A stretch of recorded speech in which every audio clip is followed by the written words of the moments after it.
নমস্কার বন্ধুরা, পুজোর আনন্দ চ্যানেলে আপনাদের স্বাগত। সামনেই আসতে চলেছে বাবা মহাদেবের পুজো শিব চতুর্দশী।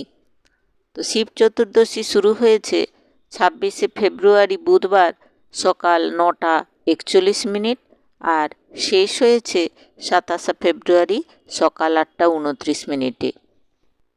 এই শিব চতুর্দশী যে কতটা পুণ্যের ব্রত সেই নিয়ে আপনাদের একটি কাহিনী শোনাচ্ছি। একদিন এক ব্যাধ শিকার করতে করতে পথ হারিয়ে ফেলে। এদিকে বনের মধ্যে অন্ধকার নেমে আসে। জন্তু জানোয়ারের ভয়ে একটি গাছের উপর উঠে বসে।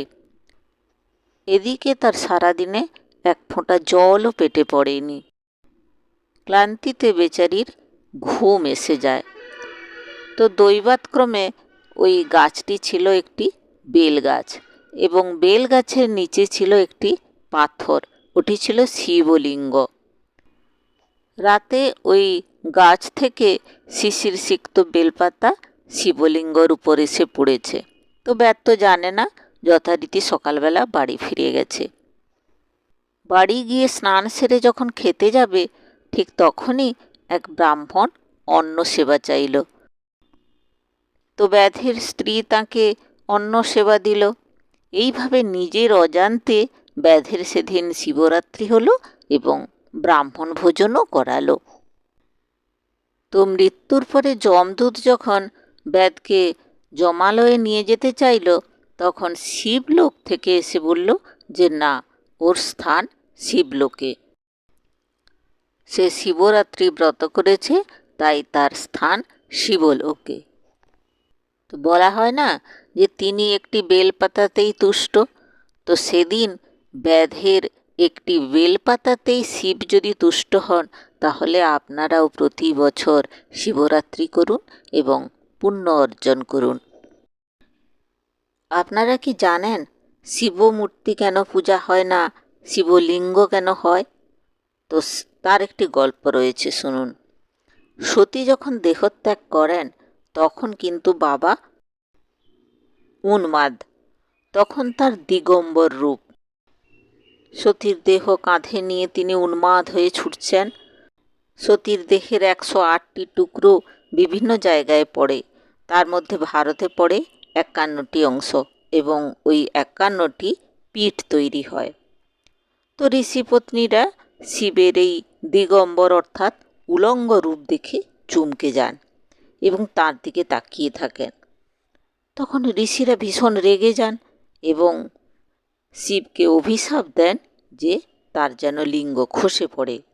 তো ঋষির অভিশাপ ব্যর্থ হওয়ার কথা নয়, লিঙ্গ খসে পড়ল। তখন ঋষিরা সিদ্ধান্ত নেন যে এই শিবলিঙ্গ কি করবেন। মা দুর্গার যোনি খসে পড়েছিল আসামের কামাখ্যাতে। ঋষিরা তখন ওই শিবলিঙ্গ নিয়ে কামাখ্যায় ওই যোনিতে প্রতিস্থাপিত করেন, অর্থাৎ নিচে রয়েছে দুর্গার যোনি এবং উপরে শিবলিঙ্গ, এবং সেই থেকে আমাদের দেশে শিবলিঙ্গর পুজো করা হয়।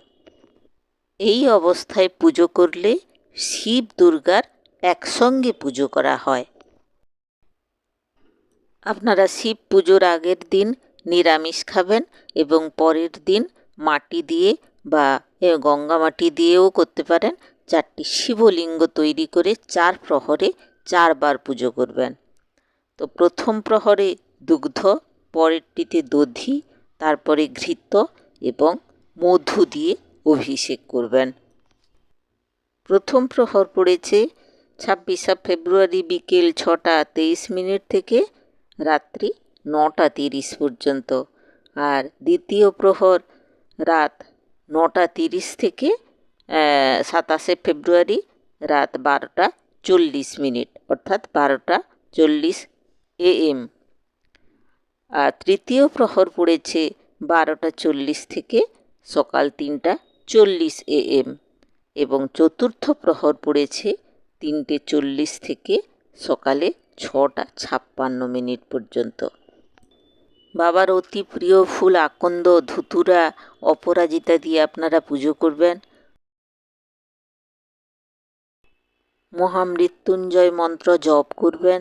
ধর্ম, অর্থ, কাম, মোক্ষ এই চতুর্বিধ ফল পাওয়া যায় এবং পুজোর শেষে অবশ্যই ব্রত পাঠ করবেন। এমনিতে বেলপাতা দিতে গেলে বেলপাতার যেন 3টি পাতা থাকে এরকম দেওয়া যায়।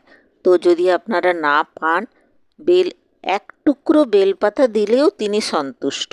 তার নাম আশুতোষ, তিনি অল্পতেই তোষ অর্থাৎ তুষ্ট। তো ওই দিন যদি বেলপাতা না পান, আগে থেকে শুকনো করা বেলপাতা দিলেও তিনি তুষ্ট। বাবার আরেক নাম রুদ্র।